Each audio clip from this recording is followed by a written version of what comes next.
9 de março de 2001, Condado de Wüstenfeld, oeste de Rothenburg, região central da Alemanha. Bernd Jürgen Armando Brands, um homem de 43 anos, marca um encontro online com outro homem. Um encontro que pode envolver o que, de início, poderia parecer apenas práticas fetichistas. Mas o que a polícia encontrou foi uma verdadeira carnificina, que ficou conhecida como o canibal de Rothenburg. É o nosso tema de hoje aqui, no Investigação Criminal Internacional.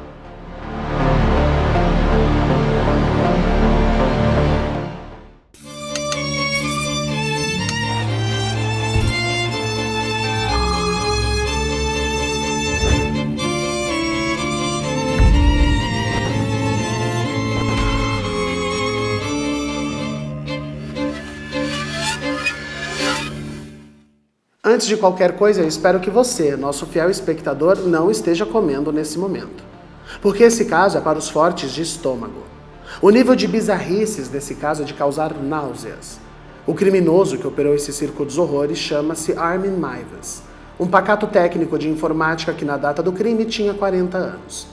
E se você não conhece o caso, você não faz ideia da cena estapafúrdia que estamos prestes a embarcar. Mas vamos do começo. Vamos conhecer melhor o passado de Meiwes e sua infância.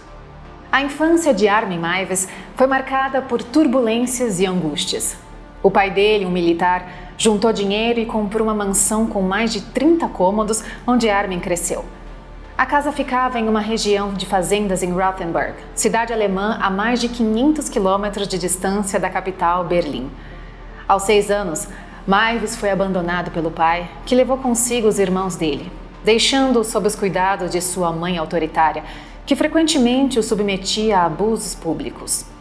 Durante a adolescência, Armin enfrentou humilhações na escola e em casa ele expressava sua perturbação desmembrando e queimando bonecas, de modo a expressar sinais iniciais do seu desejo por carne humana associado à sexualidade. Há registros de que ele passou a ter o conhecimento sobre o canibalismo a partir de um livro, o qual, ao citar situações canibalistas, o fez desenvolver uma curiosidade em pesquisar mais sobre o assunto.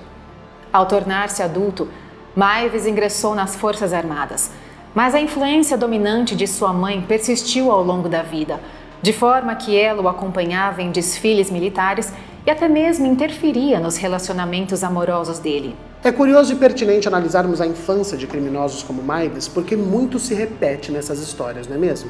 A repressão, a tendência a torturar brinquedos e animais, pais violentos. Ele inclusive chega a relatar que a primeira vez que ele pensou em canibalismo foi ao ler Hansel e Gretel, que aqui no Brasil nós conhecemos como João e Maria. Uma fábula inocente para quem tem o olhar inocente. Depois que deixou o serviço militar, Meiwes tornou-se programador e retornou à vida em uma cidade pequena. Ele morou boa parte da vida nos arredores de Kassel, na Alemanha, onde viveu com a sua mãe até a morte dela, aos 77 anos. Ou seja, mais uns bons anos ao lado daquela mulher odiosa que o detestava. A morte dela desencadeou uma sensação de liberdade em Meiwes, permitindo-lhe explorar as suas até então trancafiadas fantasias sexuais. Meiwes dizia ter sido criado num ambiente de solidão e abandono parental. Nunca teve reuniões familiares, festinhas, passeios. Segundo ele, a solidão e o vazio sentimental dão muito espaço para a mente tentar se divertir. A partir de 1999, ele começa a flertar com relacionamentos afetivos, mas era pouco. Ele queria mais provocações, mais intensidade na adrenalina. Para ele era importante sentir que estava fazendo algo proibido. E foi quando ele começou a mergulhar mais profundamente no tema do canibalismo através da internet. E teve então a ideia de desenvolver um quarto de execução na sua casa. Uma planilha que planejava, assim como a bruxa da fábula, atrair a carne para dentro de casa. Ele então acessou sites de relacionamento procurando homens que desejassem o visitar por livre e espontânea vontade. Importante dizer, o canibalismo já era sugerido, por incrível que o pareça. Meiwes, então, começou a publicar anúncios online, em blogs, utilizando o pseudônimo Antropófago. Um dos posts dizia o seguinte: estou procurando um jovem entre 18 e 30 anos. Se você tiver um corpo normal e estiver querendo morrer, então venha até mim. Eu vou te cortar em pedacinhos e comer sua carne. Ele sempre deixou bem claro que procurava por alguém que quisesse morrer. Apesar de manter contato com mais de 400 interessados, ele impunha requisitos rigorosos. E muitas vezes os pretendentes não correspondiam às suas expectativas ou simplesmente paravam de respondê-lo. Uma pessoa chegou a concordar com tudo e ir até a casa de Armin. Quando o voluntário chegou ao local, Maivis o deitou em uma mesa e lhe explicou novamente tudo o que iria fazer. A pessoa, porém, começou a ficar nervosa, expressando dúvidas sobre seguir com o procedimento. Armin então decidiu não executar o plano, pois realmente só queria pessoas que de fato tivessem certeza daquilo. Enquanto prosseguia na busca por voluntários, Maivis comprava papel machê, recolhia manequins achados no lixo e fazia moldes humanos, como se tivesse matado pessoas, tirando fotos e postando-as no blog. Além disso, ele também comprava carne animal e a utilizava para fazer desenhos em formato de corpos, postando imagens no blog para que outras pessoas pudessem ver. Com a repercussão de suas postagens, Armin passou a ser exaltado pelos visitantes do blog. Entendem por que eu disse que esse caso era grotesco? Nós não estamos falando de um ludibriador, um homem que enganava jovens rapazes gays para uma noite divertida e lá os atacava, como nós já vimos em tantos outros casos, não.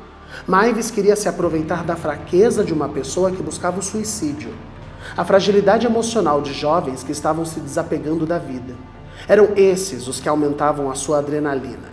E na sua lógica doentia, fazia parecer que ele só estava os ajudando.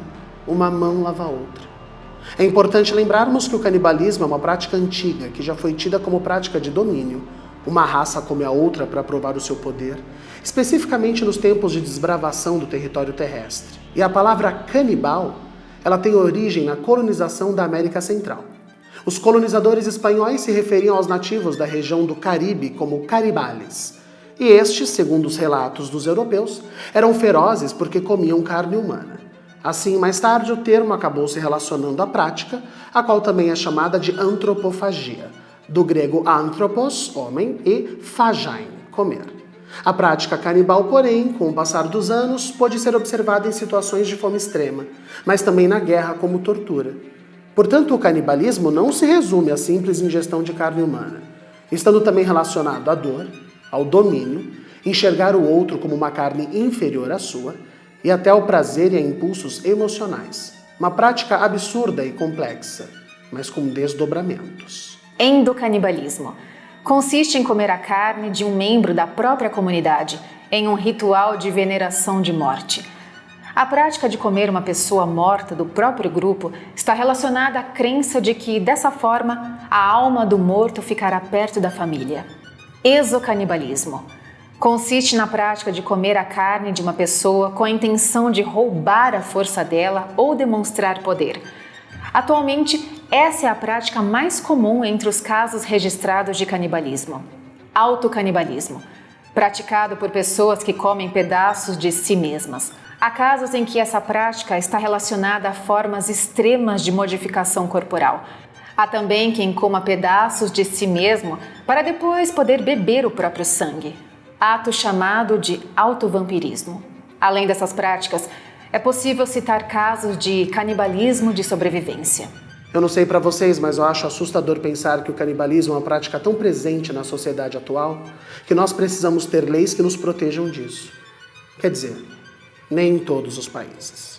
Não há um tipo penal, ou seja, uma previsão de conduta expressa no Código Penal que considere crime o ato específico de comer a carne de alguém. Mas vamos ao crime. Em janeiro de 2001, Bernd Jürgen Armando Brandes, de 42 anos, respondeu ao fatídico anúncio de Maivis. Brandes tinha fantasias de amputação e ingestão sexual do seu próprio pênis. E embora as motivações dele não estivessem totalmente alinhadas com as do anunciante, que propunha o canibalismo como fim da vida da vítima, os dois desenvolveram uma intensa comunicação online. Armin especificou em detalhes o que pretendia fazer com o voluntário e como iria fazê-lo, informando que iria tirar fotos e filmar o processo, o que também era um desejo de Bernd. Em 9 de março de 2001, Brandes viajou para a casa de Maivis, onde os dois iniciaram atividades sexuais. No decorrer do encontro, quando a coisa foi avançando para o que seria o início das práticas de amputação e canibalismos, desacordos surgiram entre a dupla, levando Brandes a insistir na amputação de seu próprio pênis.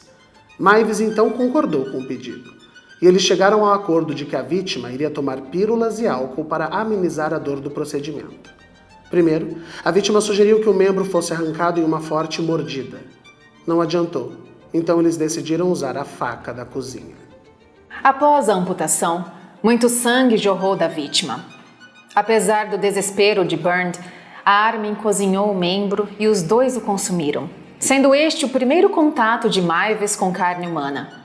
Em depoimentos posteriores, o mesmo disse que a carne parecia borracha, e ele teria ficado decepcionado por não ter gostado de ingerir o membro. Ao perceber que Brandes estava perdendo muito sangue, Armin o colocou em uma banheira para que não fizesse muita sujeira, planejando deixar a vítima sangrando até a morte. Armin disse que esperou cerca de 3 horas com Brandes na banheira, até que decidiu cortar a garganta do homem para acabar com o sofrimento dele. Em seguida, começou a cortar o corpo da vítima, cozinhando algumas partes e armazenando outras no freezer. Em depoimentos, Maivis disse o seguinte sobre o ocorrido: "Eu fiz meu melhor serviço de jantar. Eu fritei um pedaço de bife, um pedaço das costas dele. Fiz o que eu chamo de batatas princesa, preparei minha refeição e comi." A primeira mordida, claro, foi muito estranha. Foi um sentimento que eu não consigo realmente descrever. Eu passei mais de 40 anos esperando por isso, sonhando com isso, e agora estava tendo o sentimento de que eu realmente tinha atingido a perfeita interconexão através da carne dele. A carne tinha gosto de porco, mas mais forte. Maivis cumpriu o pedido de Brandes gravando todo o evento em vídeo. Quando ele postou o conteúdo no blog, o vídeo repercutiu e foi reverenciado. Armin armazenou a carne no freezer durante meses, preparando-a de diferentes formas ao longo do tempo. Ao acabar com seu estoque, Maivis tentou recrutar mais vítimas, até que um estudante que havia respondido aos seus anúncios alertou a polícia, resultando no início das investigações. Em dezembro de 2003, os investigadores chegaram à casa de Armin, que os recepcionou e os deixou que inspecionassem o local. Ao ser questionado sobre o conteúdo de seu freezer, Armin disse que as carnes que estavam ali eram de porco selvagem. Porém, os policiais viram que alguns pedaços ainda tinham pele, e ao confrontarem Maivis, perguntando-lhe se tratava-se de carne humana, ele confessou e entregou todas as filmagens e fotos do encontro com Bernd, assim como o computador com todas as conversas e e-mails que ali estavam. Em 30 de janeiro de 2004, Armin foi preso. Os detalhes do crime são horríveis. E para piorar, todos foram documentados em videotape. Segundo a polícia, Maivis tentou fritar o pênis com temperos e condimentos. Depois cortou em pedacinhos e deu para o cachorro.